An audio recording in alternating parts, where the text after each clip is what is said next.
ناظرین، کیا آپ جانتے ہیں کہ واحد گاؤں الحتیب جہاں کبھی بارش نہیں ہوتی، دنیا کا واحد گاؤں جہاں بادلوں کے اوپر ہونے کی وجہ سے کبھی بارش نہیں ہوتی، یہ یمنی دارالحکومت صنعاء کے مغرب میں واقع مناخا ڈائریکٹوریٹ کے ہراز ضلع میں الحتیب کا گاؤں ہے، جہاں آپ پہاڑوں کی چوٹیوں سے انتہائی تخلیقی الہی جمالیاتی نظارے دیکھ سکتے ہیں۔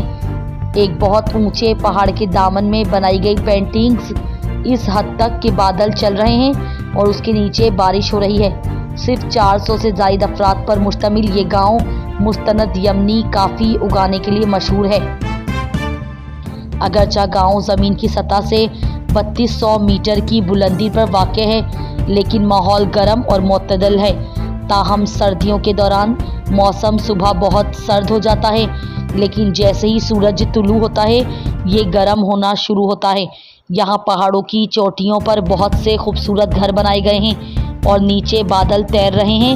داؤدی بحرہ دائی المطلق حاتم ابن ابراہیم کا مزار اس گاؤں میں واقع ہے۔